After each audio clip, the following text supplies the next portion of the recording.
Everybody loves a comeback story. Today we have a great one. Welcome to Walt's Kitchen Table, where I feature captivating stories from fascinating people. Dan Exter, a guy I describe bigger than life. He came back, now he's given back. Let's get to it.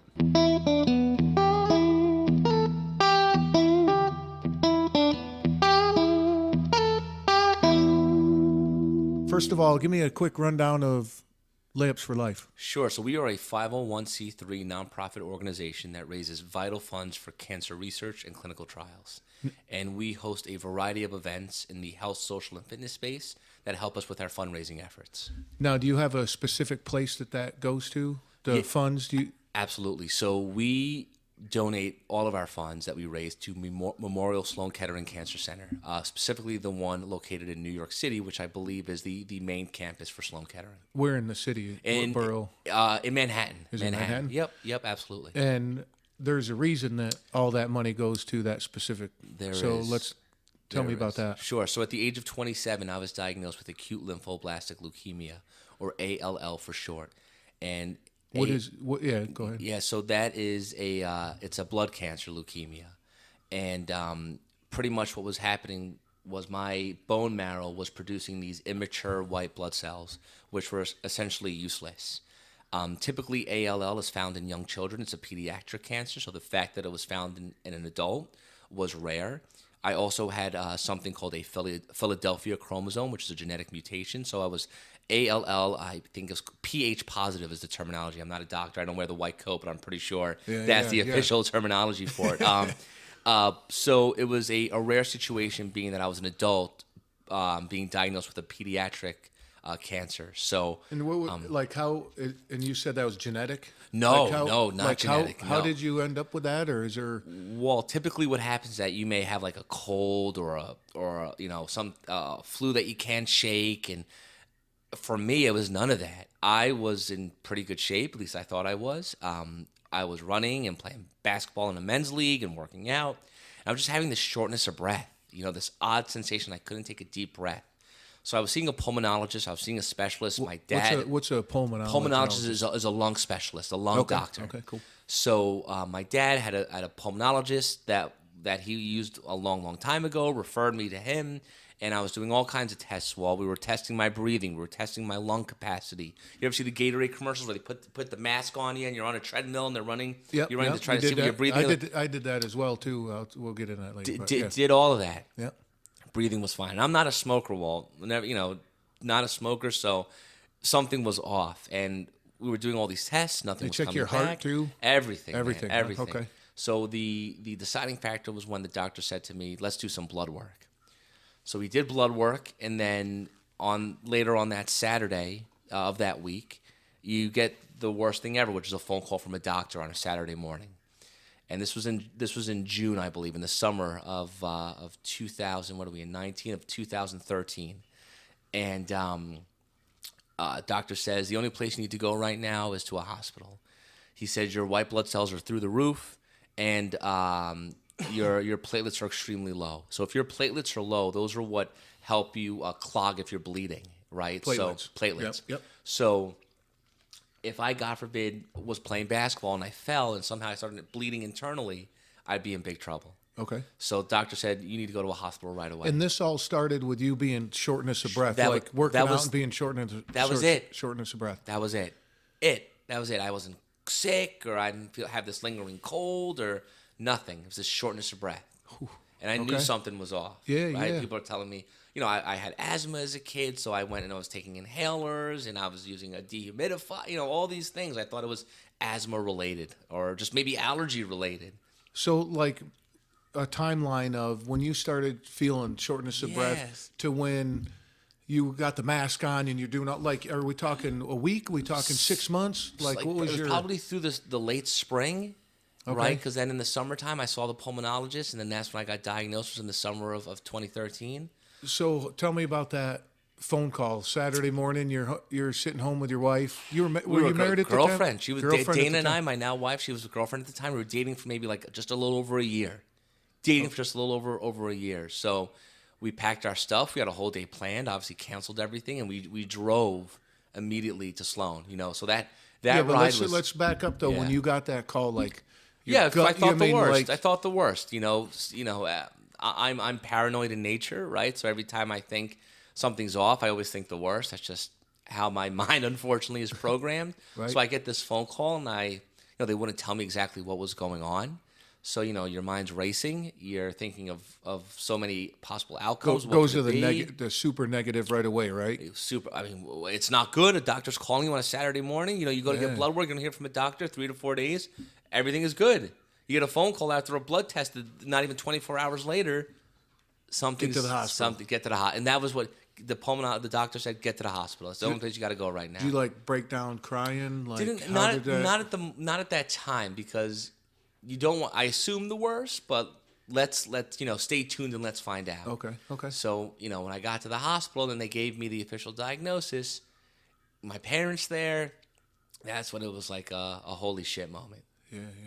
So, yeah, it was wild. I mean, healthy guy, at least I thought I was. Yeah, you never know, Not a right? smoker. My mom was, she thought, well, did I not feed him enough vegetables as a kid? She was And going there on. was no history in your family, right? Nothing. No, Huh? no. I mean, my grandmother passed from breast cancer, but I mean, we look all the way back. We're Ashkenazi Jewish, so there's something called Gaucher's disease that my father had. He thought maybe it was just Gaucher's disease, Right. but I tested negative for that. So it was just everyone was shocked. So at this point, you have found out that you got a disease. Yep. Right. You went through shortness of breath. You're just thinking, what's wrong? I'm a healthy guy. Yep. I'm doing all this. Yep. Your girlfriend of a year, Dana, Yep. which by the way is a saint. Yeah, sure She is a saint. And We'll get into that more. Yeah, that's a whole other podcast. Then you get a call. At this time, you've got a call saying that you just need to go to the hospital. Yep. And now you're at Sloan in New York City. I'm actually at Lenox Hill. So I started at Lenox Hill, where I get my initial diagnosis, and then that's where I also started getting my initial treatment. I then needed something called a T-cell depleted stem cell transplant, right, which is what got me back on my feet. And we can dive into that as we go further down the timeline. But to your point, I started at Lenox Hill Hospital, had an oncologist there, Dr. Dana Shani, who saw me, went through the process of chemotherapy and radiation to get me to a certain point. Then once they got me as far as they could at their hospital, because they don't have a transplant department, I was then transferred to finish at Memorial Sloan Kettering. So what's the timeline at this point? So how long did you stay at Lenox? Oh, man, I was at Lenox for a couple months, 1 to 2 months. I mean, to be honest with you, Walt, Dana, my wife, kept a notebook and timelined everything. When you're going through this kind of a thing, days and dates go out the window. Absolutely. Go out the window, right? Yep. So I apologize if I can't give you No, specific. I mean, no, just you know what I mean. I was there for a little bit. But what I'm looking at is, people are sitting here listening. Okay, was he there 2 days? Was he there 3 months? No, was he there? So just a general timeline, just to give them an idea that how long you're dealing with it. I was, and then I was at Lenox Hill for a little bit. Then I got to be treated outpatient, right? So I got to a certain point where I was in remission, which was great, and then I was treated as an outpatient, right? So that means I was at home, not working. I could have had a nurse come to visit me to change my dressings. I had ports in my arm, I had ports in my chest to receive the treatment that I was getting, the medications that I was getting. But I didn't want the nurse because I could very easily do what she could have done on my own. I learned and I taught myself. I took notes on what I needed to do, and I was able to do a lot of the things on my own. But then I would go into Lenox Hill to receive my chemotherapy. Was Dana living? Were you guys living together at this time? We were not initially, but then her lease was up in Manhattan, and she was only living with me, I think, for a little bit, maybe a month or so. Okay. And then we were living together for maybe just a couple of months at the time. Okay. Or did she move in? I think she may have moved in with me in the fall, in November. So I think when you were an outpatient at home, my parents would come and pick me up and take me to Lenox Hill. Dana wasn't living with you at the time. I don't think so. No, pretty sure. She'd be kicking my butt right here. Yeah, that's all good, man. Yeah, we'll just keep this between us. Yeah, no, it's okay. She's gonna listen to this. She's gonna nod her head. She goes, "You don't remember when I started living with you? It feels like yesterday." Yeah, absolutely. So now you're at Sloan. So when I get to a certain point in Lenox Hill, then they transfer me to Sloan because Sloan has a bone marrow department specifically. Okay. So I then got handed off from my oncologist at Lenox Hill, Dr. Dana Shani, to Dr. Papadopoulos at Memorial Sloan Kettering Cancer Center, who is one of the lead doctors in the bone marrow department there. Okay. So I then continued radiation and chemotherapy, and essentially my immune system had to get brought down to nothing, to like absolutely nothing. So I was in a room on my own. If someone wanted to come in to visit me, they had to wear gowns and masks and gloves. If you had a cough, think of me as like a newborn baby wall, right? Where a newborn baby, if you have a cough or a sneeze, because they don't have any shots or vaccinations, you really can't visit them. Right. So I was like a newborn baby, right? If someone had a cough or a sneeze, they're not allowed in there. Not allowed in there. Because if I got sick, I don't have an immune system to defend it. Right. So it would have been game over. So when they basically destroyed your immune system, now you're in this room. Timeline, just real. Yeah. So I'm in this room for on my own for maybe about a month, because what we were planning for was for me to receive this transplant. And I needed a donor for this transplant, right? So you ever go, you see there's a company called Be the Match, you do the cotton swab, you get on a bone marrow registry, right? Yeah. So first they check to see if you have a sibling that can be a match, right? If a sibling's not a match, then they go to that national registry to see if they can find someone. And you can get a donor from across the country or from another country. If they're a genetic match and they're on the list, right. They can be a donor for you. But of course, you want to see if a sibling can be that match. And how'd that work out for you? I have one brother, and there was a 25% chance of him being a match. And if he wasn't, then I would go on this national registry list. So let's back up just for a second. Yeah. But you're in this isolation ward, basically, right? That's got to just bum you out emotionally. Because, like, we're human beings, right? We love to cuddle and be touched by loved ones and all that. So that mess with your mind pretty bad? I would always ask someone to take their mask and pull it down so I can see their face. Oh, because you only see, I'm covering my mouth. You only see from like the nose up. You don't see someone because they're wearing a mask. And a lot of emotion is right there. Absolutely. Oh, dude. Yeah. God, that guy. Yeah. Whew. It was tough. I mean, a lot of alone time, for sure. Yeah. And of course, you don't think happy thoughts when you're sitting there alone. No. And then sometimes the TV wouldn't work, or just some kind of entertainment where I can take my mind away from things. You know, I'm being so petty right now. Oh my gosh, I didn't have TV, but like you're looking for anything just to kind of keep your mind to make time move. And like reading or anything? Sure, of course I would read. Of course, I had a book. Okay. Read a great book while I was in the hospital called The Alchemist. I'm not sure if you ever heard of The Alchemist. I've heard of it. I've never. That got me through, man. That was a great book. Great book. Awesome. I like to hear that. I love opening up a real book. Like if you notice, in my house, at my bedside out here, just when you crack a actual book open, the smell and the sound of it, and actually hanging onto a book. Kindles are great. They make it easy for traveling and doing all that. But man, there's just something about it hanging. You have many leather-bound books, don't you, Walt? Yes. That's a scene. You know where that's from? No. That's from Anchorman. Oh, no, I'm not an Anchorman fan, dude. Okay, all right. Vale just tears me up because I am not a fan of that dude. Okay. I just. Well, that was a line that I just ripped from there. So hopefully everybody else will probably get it. Okay. Yeah. Okay. That's all good. All right. So now. Bone so my brother, 25% chance of whether it was a match, 100% match. So that was huge because that just saves time and process and procedure of having to coordinate with that person and bringing them in to do the procedure. Does he live around here close? He's in Morristown, so he's a local guy. Cool. So he ended up being my match. He had to just simply give blood and went through a machine. The machine takes out what it doesn't need. It's a very anticlimactic procedure, right? Because essentially what gets taken out of that transfusion that my brother gets, it comes in a syringe. Whatever, goes through a machine. So they pull it out of him, throw it in a machine. Yep. And now they come to you. Is it like a big... It's in a syringe. Is it like a big horse syringe? No. It's funny you say that because I was expecting something huge, right? Yeah. But it was maybe not a tiny syringe like you get a flu shot. Picture the syringe just like slightly bigger.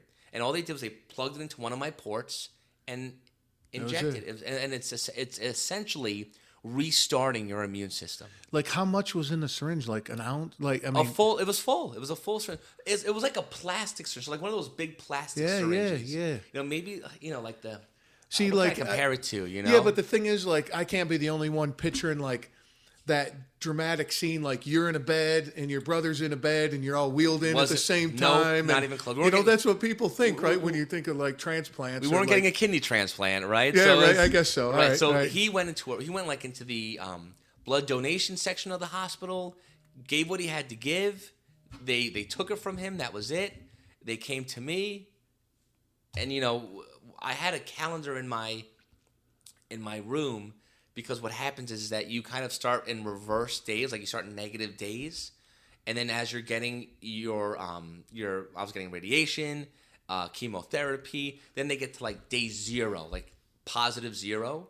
Right? Okay. Well, 0 is positive nor negative, but anyways, we get to 0, and then that's when I got the transplant, like on day 0. So we started like at day negative 10, went backwards to like day 0, got the transplant, then we started counting like now positive days, day 1, day 2. Now we're Okay. post-transplant. Okay. Right, so Makes sense. I'm getting, vitamins, and at some points I'm getting, later down the road I'd get vaccination, I'd get revaccinated for things, because essentially whatever I had was completely wiped out. Oh, okay. So it's like I was, and during that time, Walt, when I was on my way back, post the transplant, I was like on a pregnant woman's diet, right? So I couldn't have like sushi. I couldn't have like fresh greens. Now, is that because of how weak your immune system was? Exactly. Wow, never so it was thought like of that. it was like a pregnant. It was a pregnant woman's diet. Huh. Right? Like if a woman is pregnant, she can have like sushi, or she has to be careful the kind of cheeses she has. She has to, if she's getting fresh vegetables, she has to make sure they're very thoroughly washed, right? Right. Because bacteria and all that, right? exactly. Yeah, sure, Yep. sure. Can't drink milk and Well, cottage cheese and all that. You have to be careful. Yep. Yeah. Okay. So, are you still in the hospital at this point? No, so knock wood. I'm knocking wood right now. 5 years cancer free.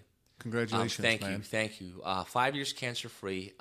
For some time, I was going in maybe it was like every month and every other month and every 3 months and every 6 months for like a checkup, like blood work. I get like a spinal tap. They take blood from my bone marrow. Does it hurt? Yeah. Hell yeah, it hurts. I don't care how tough you are. Oh. That's a needle in your right lower back into the bone, right? into the bone. And they don't give you any local or any, I would get local. I'd get a local. still though. Right, but they're not like knocking me out. They're putting a local in the area, like in the area Right. where they're extracting from. Yeah. It's like think about like maybe a 50-pound weight on your back, and someone's pressing down on it. It's pressure. In a spot too. In a right? spot. Like it's not like your whole back. It's like all concentrated on where a pen would touch. It's like 50 pounds on a pen. It's right above your butt and right below your main back area. It's like right on that lower where the back curves. Needle right in the middle to go extract blood from the bone marrow, because they would test to make sure that there's no cancer there. Right. Now, how many times have you had that done? Now, when you were saying you were going a month and 2 months, is that every time you did that? For the beginning, yeah. Oh. For the beginning. Yeah, it used to be rough, man. Yeah, I mean, I know people have gone through some painful things. I'm not here to compare apples to apples, Yeah, right? it's your story, man. You don't compare your story But to anything. you said I can curse on this. It Oh, fucking hurt, yeah, man. curse. It hurt. Oh. It would be like it was holy hell. It hurt. So like you've had a bunch of these spinal taps in a row, right? Yeah. Now mentally you're going to the hospital knowing you're going to get another one. Yeah. And you're just like, man, it just kind of just healed up. I still feel the pain from the last one. It would go away after like a few hours, No right? pain medicine like after like you didn't take any. You could take like a Tylenol. Tylenol, right? Tylenol, right? Tylenol and Robitussin. Those are the things that always solve everything. But yeah, put some ice on it, or even like maybe a heating pad if you wanted to. Right. It was just crazy. They stick this needle in you, and then they pop something in there that extracts it, and they pull it out, and you feel them pull, like you feel the pull. It's a very awkward, Weird sensation. feeling. Yeah. Hard to, like when I had my back surgery. Just real quick. Yeah. When they replace, I have a fake disc. Right? Okay. It's carbon fiber disc. Oh my gosh. And when I first got it, now I don't feel it, and I don't have any true restrictions, but that's a whole other story. Yeah. But the sensation was weird, because when it first happened, I didn't have any all the nerves and stuff were taken away with that fake disc. Yeah. So it felt that somebody opened my flap of the skin, took a ice cream scoop, scooped it out, put the skin back, and I didn't feel anything right there. So it's like it was a weird sensation. So I'm not comparing. Again, we're not comparing, but it's just weird. Just like, and it's your back. So it's like, man, that's my back. No this doubt. This dude fucks up. I'm done. Same thing like with the neck, man. Back and neck is so scary. Yeah. So now, how often do you get tested? So I passed a milestone where they use the C word, which is, and they use the C word very lightly. And which it's is, not which is it's not cute, the C word that I'm thinking of. No, it's probably. not the 4-letter C word you're thinking of. It's cured, Walt. Oh, it's cured. Well, all right. I thought awesome, this is a PG-13 show. No, far from PG-13. They don't say that word, right? Because anytime False hope or exactly it could come relapse back or, can happen, right? Okay. But you pass a milestone where the percentages or the likelihood are extremely low. So like they have a chart or whatever. They figured it out at year one, it's this percentage. At year two, it's this percentage that it could come back. So and it just gets lower and lower and lower. Right. So a major concern when you get a transplant like what I received is something called GVHD, which is graft versus host disease. So if you think about it, Walt, you're getting someone's blood or bone marrow. Right. And it's coming to you, and you're a match, supposedly. That donor can sometimes not perfectly agree with its host. Sure. And you get something called graft versus host disease, which is like the body's negative reaction to that alignment. Kick it out. So, people have, skin, teeth, it can become a problem. You can lose, there's eye vision from, I've heard about some older patients. It can be tough. It's a tough side effect. But I was very lucky. Again, my brother, 100% match. That was another bullet that I dodged. With him being a match, the percentages of me going through that side effect was low. So it was 25% of him being a match. Yeah. But then within that 25%, he could be an 80% match. So like, am I saying that right? So it was for a brother to be a match, it's 25% chance. He's a match to begin with. Yep. Now, how good his blood matches yours, that's another percentage. Yeah, and from what I was told, that he was a perfect match. So, I never asked if was he an 80% match or 100% match. Okay. I was told that he was a match and he was a good match. Yeah. So like if you got somebody from the registry, right, they might not be a perfect match. There might be some. Absolutely. So you strive for that perfect match, sure, right? Course, but if you find someone, and again, I didn't really go down this road too much or ask these kinds of questions because when they said that my brother was a match,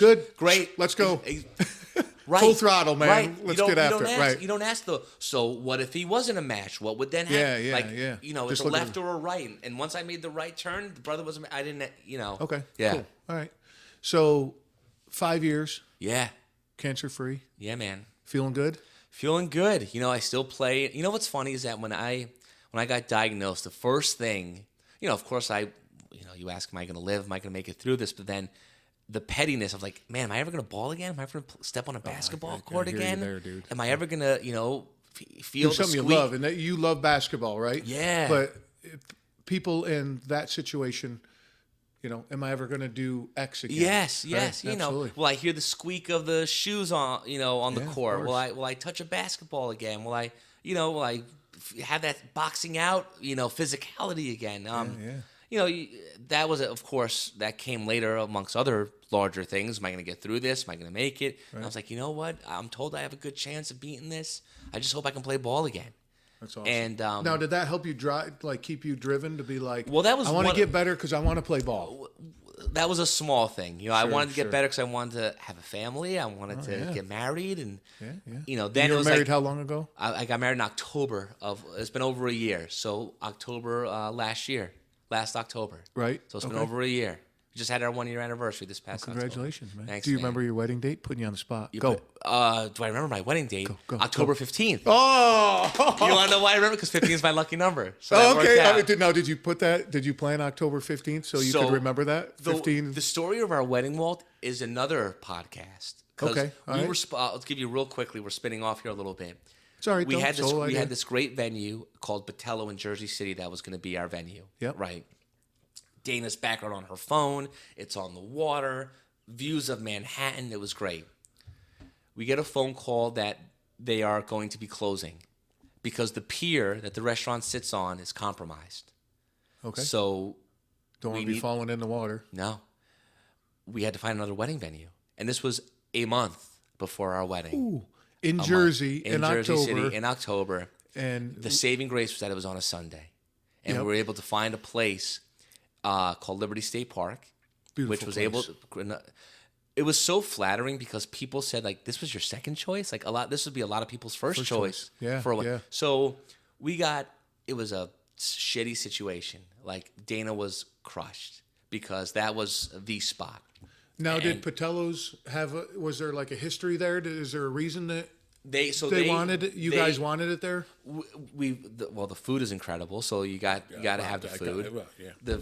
You want to do a Saturday date night? Well, write That's it a good down. one. It's a great spot. All right, great all right. spot. Great food on the water. We would go there frequently. We became very friendly with the staff. It's what Dana wanted, so that was it. And then when we heard that they were closing, it was devastating. But Dana got on the phone immediately and started speed dialing venues, and they were helping us too to find a place. Oh, that's cool. And Walt, there was a wedding when Patello was supposed to close like at the end of September. Then they found out they were actually having to close like in the middle of the month.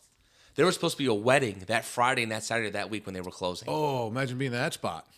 Could you imagine? Oh, So we were, and I'm using air quotes here for your viewers. We were lucky because we had like a month and a half right. to find Plan B. But the other thing too is if you're listening to this and you're not in the Jersey area, yes, the fall like October, September, and all that in New big time Jersey, wedding. wedding, Huge wedding, yeah. crazy money any day of the week, or any Friday, Saturday, Sunday.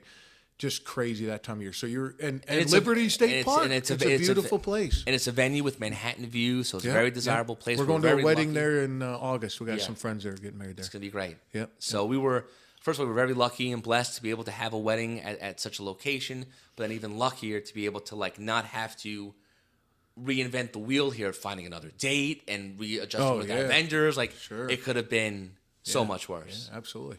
So Cool. yeah. So 1 year, October 15th. 1 year, October 15th. Did you do anything fun for your anniversary? Where did we go? What did we do? Oh my gosh, you're really putting me on the spot, man. I know. Dana, you can thank me later. I know she's gonna kill me.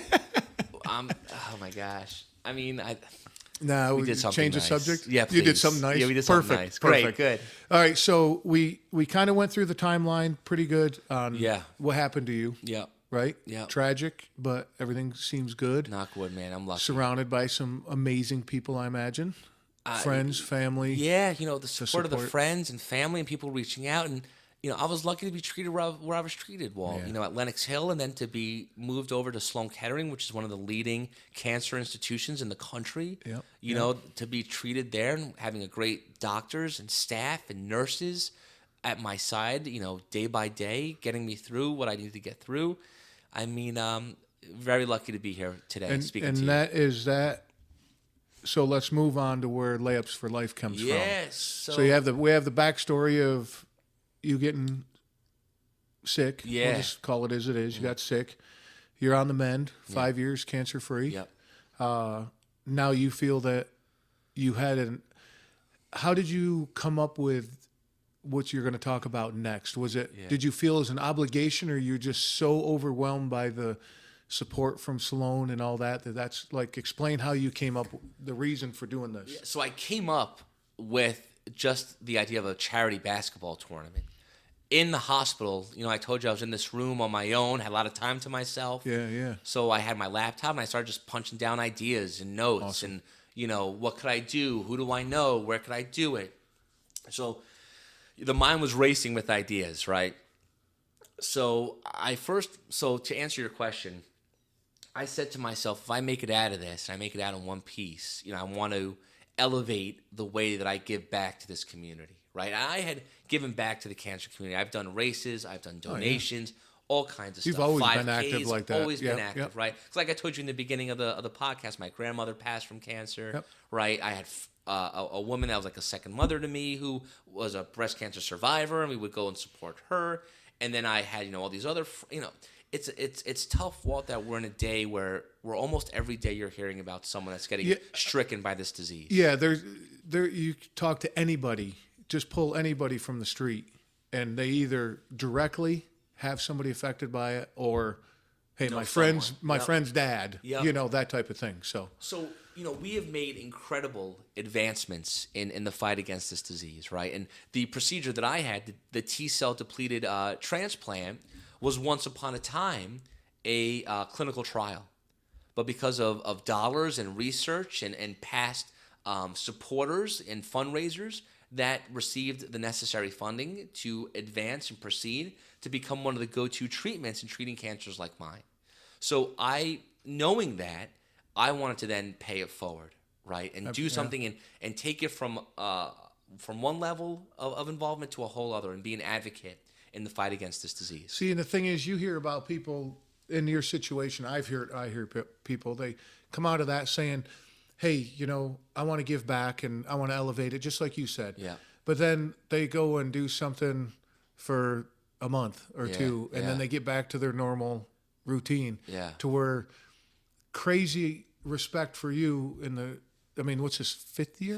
Fifth year, right? Running this, yep. And I came out of the hospital and then started running this and getting it underway. And our first event was in 2014. Yeah, and I've been each year, every year, dude, killing it. It's an amazing event. I tell people, even if you don't play basketball, I think I sweat more from talking shit than I do playing basketball. Just get out, have a good time. The event is run incredibly well, Thank dude. you very It's much. crazy how smooth that goes. Thank you. And I've been involved in events like that, and a lot of people have, and they know the work that's involved in that. So that's crazy, dude. And you've been doing it for years, and you continue to do it. And it's not just basketball. So get into what else you're doing. I mean, we just did a CrossFit thing, right? Yeah. So it's a passion. Yeah, that was a great workout, right? Mike Baker over at Bolt Fitness in Chester, New Jersey. Oh my God, him and his team killed us. That's a beautiful spot. It's a great spot. Used to be an auto body shop. Yeah, there's a clock. Did you see the clock on the walls? It's 5 o'clock. It's like carved into the wood. I was like, this used to be some shop. I'm sitting there working out and I'm staring at it, and I was like, this used to be some shop probably. I didn't know the history. Yeah. And they carved it in the wall. It's 5 o'clock somewhere, right? Or it's always 5 o'clock or whatever it is. But beautiful place, great workout. I know everybody's having a good time. So when we first got this going, we had one event, which was the basketball tournament. And in our first year of running this, we ran it out of my alma mater high school, Roxbury High School, which is in Morris County, New Jersey, and in Succothuna specifically. And in the first year of running the event, we had 40 teams show up to play. So then that was like my holy shit moment. I'm like, I've got something this is real. here. This is real. I've got something here. People came out and supported. I had corporate sponsors. So my background's in business and marketing and media. And then, being a basketball guy and playing basketball my whole life, it was an easy thing for me to slap and put together. I had the tools to do it. Yeah, you have passion for basketball, and then you have a business. I assume you have some kind of passion for business. That's what you do, right? Yep. So putting them together just comes naturally. It was a very easy pairing. And, the tournament was great, and we had this great logo. We had a website. And I said, if we really want to raise money and go from level A to level B and step it up, we can't just put all our eggs in one basket and just hope and rely on one event. Right. So then we started growing and expanding to where we have multiple events. To your point, this was the second year that we did the workout class over at Bolt Fitness in Chester, New Jersey. Was it last year, the cycle bar? So we're doing that again. So that's another one that's coming out. Yep. Okay. So we did the cycling event. We're releasing that link coming up. We do this Saturday, March 16th at the Ainsworth in Hoboken. We're having our annual St. Patrick's Day / March Madness happy hour over at the Ainsworth. So I remember that from last year. Same as last year, though. We'll be in Vermont visiting my folks. So. No problem. So that's a fun event at the Ainsworth on March 16th from 12 to 6 p.m. $10 bracelet at the door is a donation to help us with our efforts. Yeah. You got food and drink specials for 6 hours. And we're also going to get we have a whole bunch of prizes from local Hoboken businesses restaurants and activities and all kinds of good stuff that we're going to have a raffle for, that everyone's going to have a chance to win some really cool prizes. So that's happening on the 16th. So this will probably come out after the 16th. That's dude. okay. So, that's all right. But, yep. But the overall point, though, Walt, is that we've grown from just being one event to now where we have multiple events throughout the calendar year. Yeah, I was just going to say, and then there was, I thought I saw something else too. So this is breaking news, and if this gets released after this, it's no problem. On Saturday, the 14th, on Thursday the 14th, this upcoming week of March. Okay. We have been very fortunate to partner up with the Morris County Boys Basketball Association, and we're hosting the first ever senior all-star basketball game at Morristown Baird High School. Oh, that's what I saw, the senior part of it. So that's the first time that game is being put together. The head coach at West Morris, Mark Shartner, we were talking through the summer.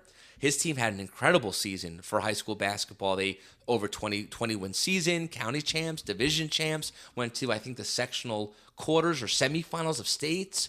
Finally, he had the time to call me and say, "Hey, Dan, let's do this." And this was a week ago.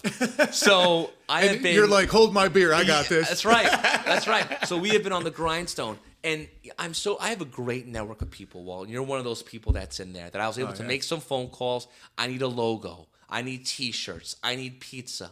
I'm so fortunate to have this Rolodex of people that are not only interested, but wanting to help and support. Yeah, absolutely. So, well, dude, you're a dynamic guy, as you people listen to you here. Yeah. And I think you've toned it down a little bit while we're talking. Well, I see you getting pretty wound up, man. Yeah, no, I mean, because hosting a game like that was something that I wanted to try and do, right? So I am pumped because the inspiration on that was that there's this guy, Adam Klein, who used to run this huge event, like a huge basketball all-star game, but he was getting guys from around like the tri-state to play in this. And he had an event called the Mary Klein Classic. And I think it was in memory of his mother who passed away from cancer. Okay. And he would have this great game. Some of these guys are now playing major college basketball. And I was like, you know what? He's got that niche. Let me try to bring a little more local, a little more grassroots. And I said, it'd be great if like a Morris for Sussex or, another county.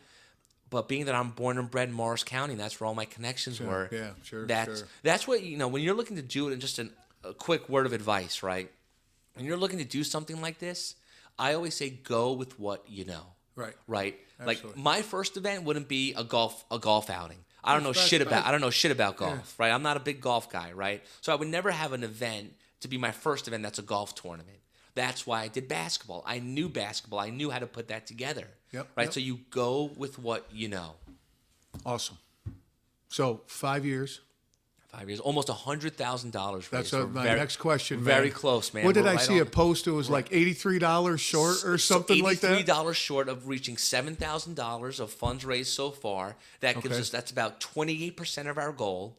Our goal for this year, for 2019, is to hit $25,000. And if we hit that $25,000 mark, altogether, cumulatively, in 5 years, $100,000 raised for Sloan Kettering Cancer Center. Amazing, man. That's awesome. 2 people running it, Walt. You and Dana. Me and the wife.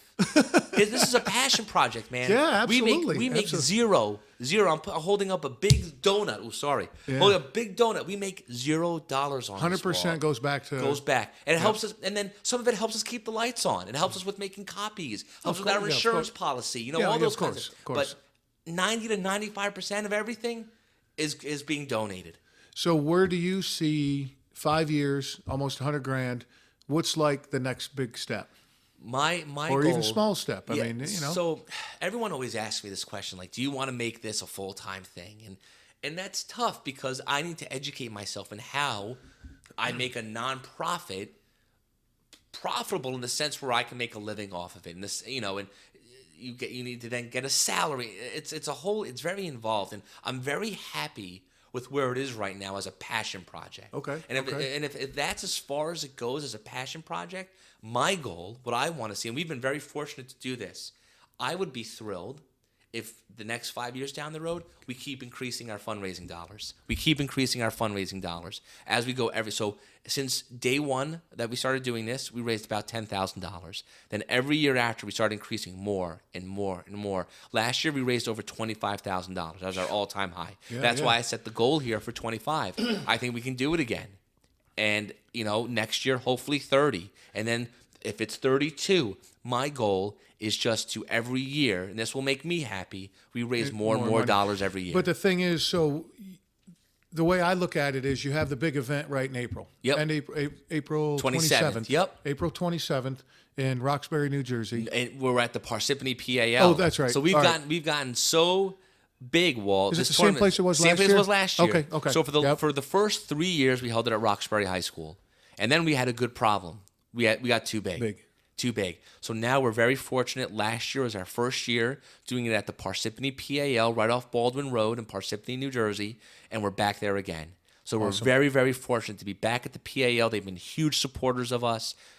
A great deal of thanks goes out to them, but they have 2 basketball courts. I can get 7-8 games going at a time. You were there last year. It's great. It was a Great much spot.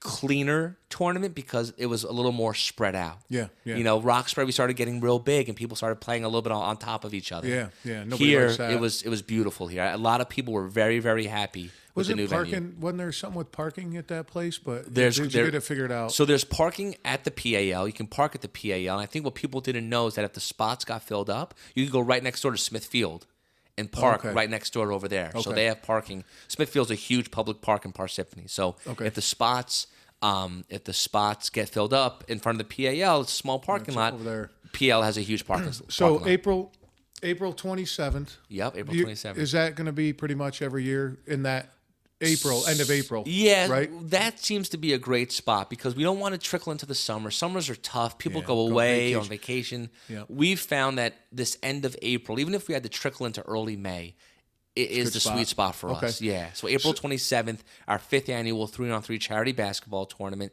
at the Parsippany PAL. And I'll have a link in the notes of the show notes. Yeah. So anybody click on it. Most important, Walt, that's my I know. This is my your production my production assistant. Yes. It's our cat. She comes and visits. The most important thing, Walt, and you can attest to this, is that it doesn't matter your age, it doesn't matter your skill set. You just have to be 18 plus. That's the only age requirement. But you could have never touched a basketball, or you can be a huge basketball player. We place you in divisions based on your age and skill set. So that way the games are fun and competitive, and you have a great time. And that's what I tell people as well, because you have like a scale, right? Like, yep. This is the joke. This is the running joke I have. You have 1 to 10, right? Yes. 1 being a novice. Yep. And I tell Dan here, I said, put me in 0. Just put me in the low bracket because my friends and I go out every year. Yep. We have a team. Boys are back. Is that your team name this year? Boys are back. With a Z. With a Z. Got to throw the Z in there, right? Got to go old school. Got to go old school. The Z also gives a level of intimidation, which you could use all the help you can get. Probably. Yeah, I was just gonna say we need all the help we can get with intimidation, but I tell people go out and come out, have a good time. Yeah, it's just so well run. You got a lot of tricky trays and a silent auction. Yep. Some really cool silent auction stuff. Yep. Name like 2 or 3 big things that should be the silent auction. Yeah, I mean we get New York Yankee tickets. Those are always a favorite. We get tickets to the New York City Football Club, which plays. I think they're still playing in Yankee Stadium. Okay. We get donations, signed memorabilia from the New York Knicks, from the New York Rangers. Awesome. We get tickets from the Brooklyn Nets. We get tickets to Six Flags. We get tickets. Always a good thing. I don't know. Have you ever the Blue Man Group? We get tickets from the Blue Man Group. Okay, so this is it's a little off track, but that's it's okay. kind of funny.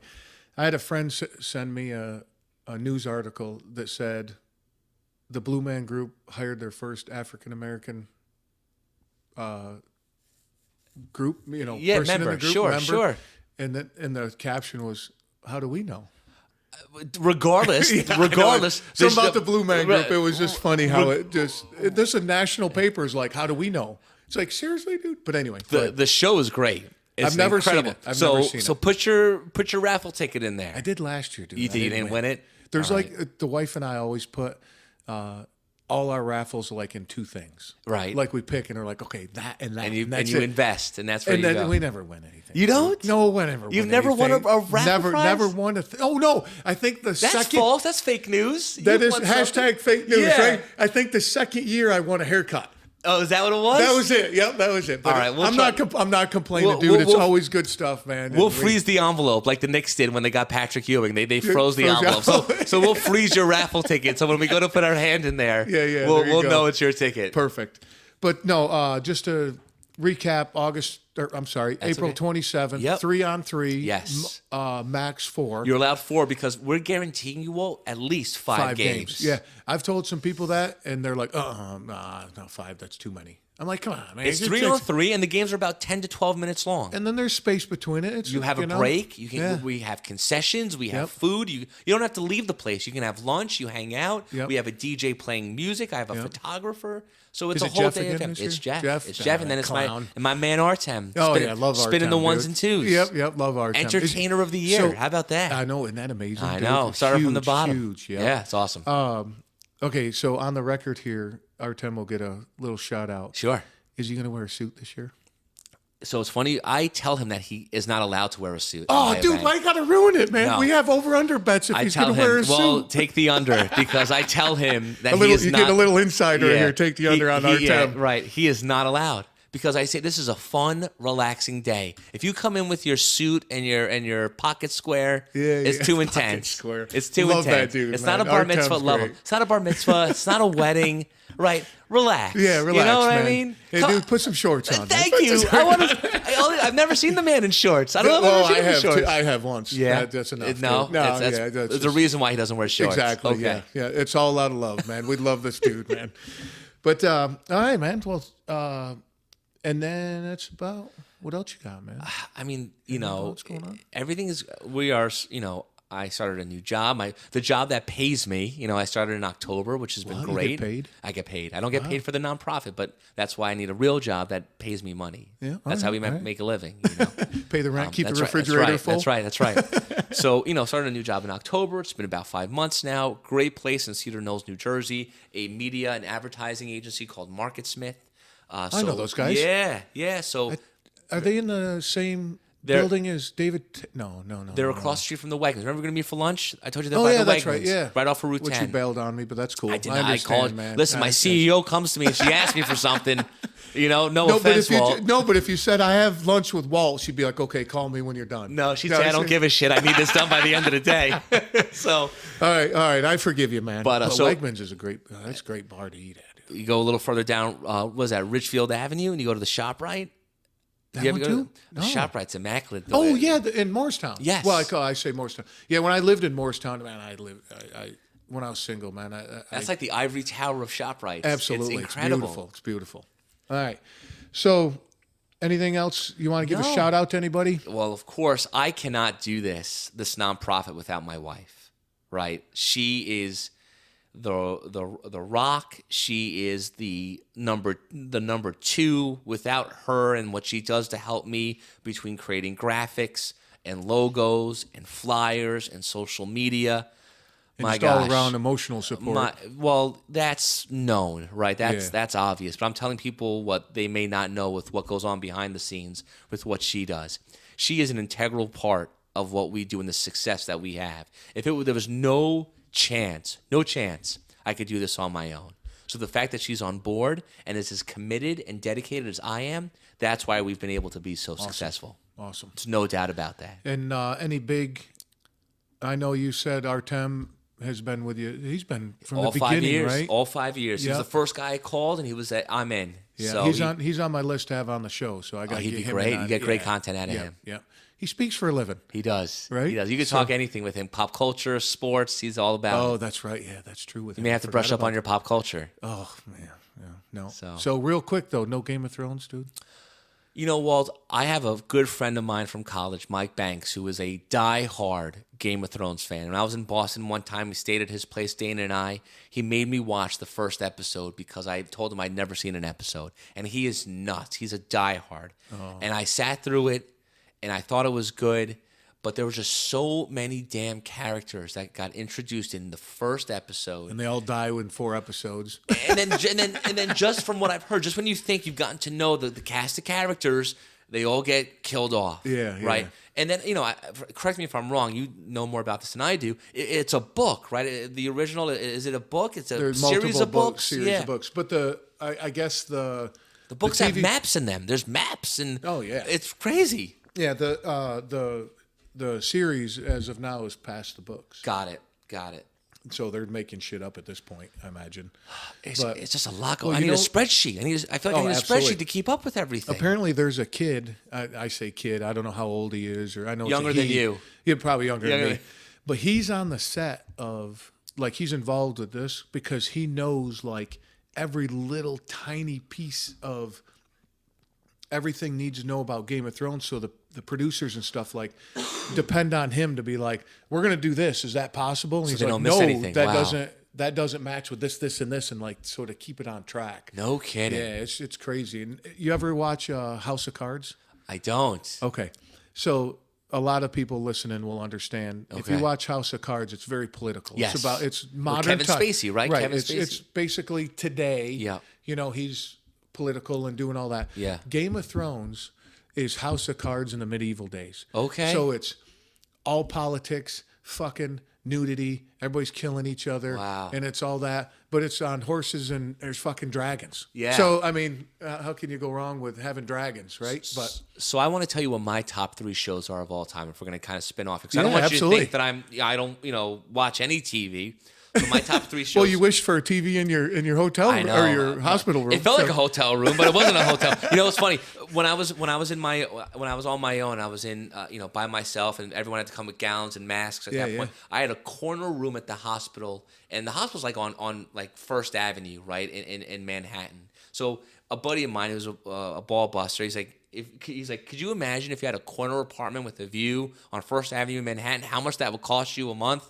And you're here hanging out. I'm like, I'm not hanging out, but I guess it'd be kind of expensive, Yeah, but I bet you that hospital room was a lot more expensive than than man. an apartment would be. Yeah, thank God for insurance, right? Yeah. But anyways, 3 top 3 shows right. for me of all time. movies or TV shows. Okay, cool. Movies, I'll tell you movies too, but top 3 shows of all time. Right? All I'm right. not number 1. I'm not saying because I'm in New Jersey, but it's The Sopranos. oh, fuck, that's come Okay. on, man, hands down. That was the only TV show ever in my life.